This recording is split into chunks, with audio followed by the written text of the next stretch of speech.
Imagine करो कि आपने एक क्रिप्टो करेंसी खरीद ली 1 सेंट में, जो कि इंडियन रुपीज में 74 पैसे के बराबर होती है।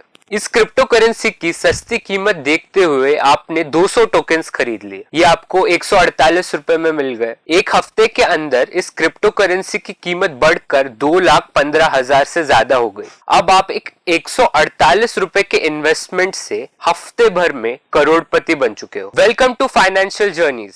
फाइनेंशियल जर्नीज की इस वीडियो में हम बात करेंगे कि किस तरह एक क्रिप्टो करेंसी ने हफ्ते भर में हजारों लोगों को करोड़पति बना दिया और 5 मिनट से भी कम में रोडपति। Welcome to Financial Journeys. My name is Daksh Bhosle. I am 8 years old and my name is Saili Bhosle. I am 9 years old. 20 अक्टूबर 2021 को एक नया क्रिप्टो टोकन मार्केट में आया जिसका नाम था स्क्विड। 26 अक्टूबर को इस क्रिप्टो टोकन की प्राइस थी सिर्फ 74 पैसे।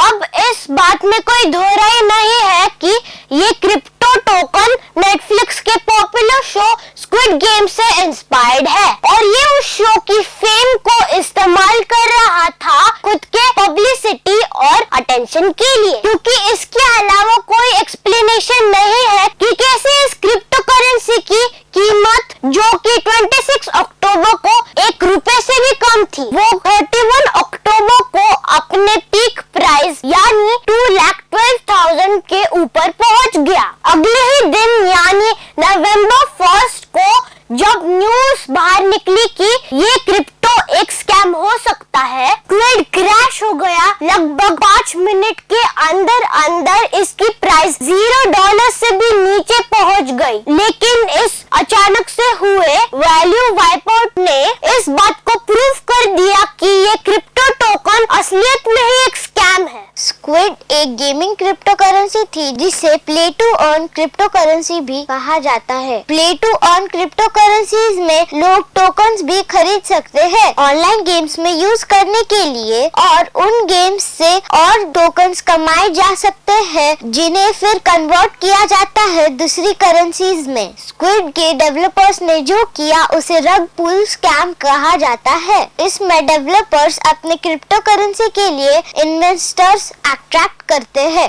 और प्योरली हाइप और सेंटिमेंट्स के बेस पर जितना हो सके उतना वैल्यूएशन हासिल कर लेते हैं। और जब उन्हें इस बात का एहसास हो जाता है कि इन्वेस्टर्स और इंटरनेट को इनके स्कैम होने का शक हो रहा है, तो वो अपने होल्डिंग्स को बेचकर अपने सारे कॉन्टैक्ट्स इरेज कर देते हैं। स्क्विड के डेवलपर्स ने भी इन्वेस्टर्स को अट्रैक्ट किया। स्क्विड गेम्स की पॉपुलैरिटी की वजह से ये करना ज्यादा मुश्किल नहीं था। स्कैम एक्सपोज होने के एक दिन पहले तक भी स्क्विड की प्राइस बहुत तेजी से बढ़ रही थी। स्क्विड के डेवलपर्स ने लोगों को 25 करोड़ का धोखा दिया और उनके सारे कॉन्टैक्ट्स और उनके सो कॉल्ड क्रिप्टो करेंसी से रिलेटेड सारी डिटेल्स और टर्म्स और कंडीशंस अपने साइट पे से हटा दी। लेकिन यहाँ पे सवाल ये उठता है कि स्कैम की अफवाह बाहर निकलने के बाद जब मार्केट में पैनिक क्रिएट होगा और इन्वेस्टर्स अपनी पोजीशंस बेचने लग जाएंगे, तब स्कैमर्स बिना किसी लॉस के अपनी बड़ी पोजीशंस से एग्जिट कैसे करेंगे? इस बात के राज छिपे थे स्क्विड के सेलिंग के टर्म्स और कंडीशंस में। स्क्विड के डेवलपर्स ने बायर्स और सेलर्स का एक 2-to-1 रेशियो क्लॉज रखा था, जिसका मतलब कि अगर 500 लोगों को स्क्विड के टोकन्स बेचने हैं तो कम से कम 1000 बायर्स होने चाहिए उन टोकन्स के लिए। और जैसे कि ये काफी नहीं था, दूसरी कंडीशन तो और भी ज्यादा अजीब है। अगर किसी को स्क्विड के टोकन्स खरीदने हैं तो उन्हें एक दूसरी क्रिप्टो करेंसी के टोकन्स हासिल करने पड़ेंगे, मार्बल्स नाम की। और अब मार्बल्स को हासिल करने के लिए लोगों को स्क्विड टोकन्स खर्च करने पड़ेंगे ऑनलाइन गेम्स के ऊपर, जिनकी एंट्री फीस भी काफी हाई थी।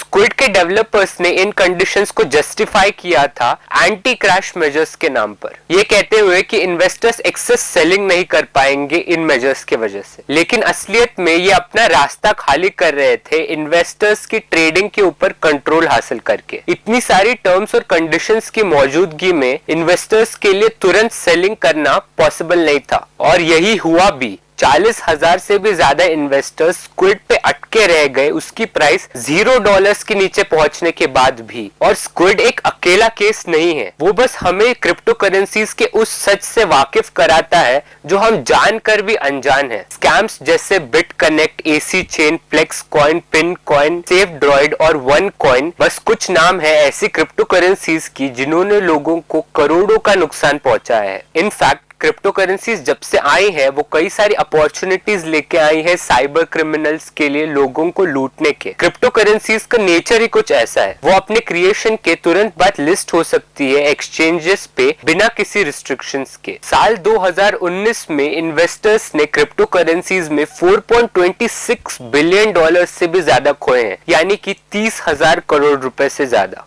और 2021 में क्रिप्टो करेंसी स्कैम्स 100% से बढ़ गई हैं, यानी कि दुगना हो गए हैं। लेकिन इस सब के बावजूद गलती क्रिप्टो करेंसीज की नहीं है, क्योंकि ऐसे लॉसेस तो स्टॉक्स में भी होते हैं उन लोगों के साथ जो जानते नहीं है कि वो क्या कर रहे हैं। जैसे कि थॉमस मैकेले कहते थे, half knowledge is worse than ignorance, जिसका मतलब कि किसी चीज की कोई जानकारी ना होना उसकी थोड़ी जानकारी होने से बेहतर है। जैसे कि हमने स्क्विड के डॉक्यूमेंट्स में देखा, उनके सारे टर्म्स और कंडीशंस काफी शक पैदा करने वाले थे। बहुत सारे इन्वेस्टर्स को ऐसा भी लगा कि इस क्रिप्टो करेंसी का कोई ऑफिशियल कनेक्शन है नेटफ्लिक्स की सीरीज स्क्विड गेम्स के साथ, और उन्होंने अपनी पूरी लाइफ सेविंग्स लगा दी इस क्रिप्टो करेंसी पर। जैसे कि बर्नर्ड नाम के एक शंघाई बेस्ड इन्वेस्टर ने अपनी पूरी लाइफ सेविंग्स यानी कि 21 लाख रुपए इन्वेस्ट कर दिए थे इस क्रिप्टो करेंसी में। जाहिर सी बात है कि वो एक लॉन्ग टर्म पोजीशन ले रहा था इस क्रिप्टो करेंसी के अंदर, और स्क्विड 5 मिनट के अंदर अंदर क्रैश हो गया। आप सोच ही सकते हो कि इस इन्वेस्टर के साथ क्या हुआ होगा। लेकिन असलियत ये है दोस्तों कि क्रिप्टो करेंसीज की नेमिंग की कोई रूल्स नहीं होती, और आप किसी भी मूवी या टीवी शो का नाम एक क्रिप्टो करेंसी को दे सकते हैं, लेकिन उसका मतलब ये नहीं होता कि उस क्रिप्टो करेंसी का उस शो से कोई ऑफिशियल कनेक्शन है। स्क्विड के केस को देखने के बाद ऐसा लगता है कि हम सबके पास काफी कुछ है सीखने के लिए। आखिर ऐसी प्रॉब्लम्स हमारे साथ भी हो सकती हैं, और फाइनेंशियल जर्नीज पे हम लोगों को मदद करना चाहते हैं उनकी फाइनेंशियल जर्नी तैयार करने पे, और उस प्रोसेस में खुद भी सीखते हुए। तो प्लीज वीडियो को लाइक कर दीजिए और सब्सक्राइब कर दीजिए फाइनेंशियल जर्नीज को, ये हमें और ऐसे वीडियोस बनाने के लिए इंस्पायर करता है।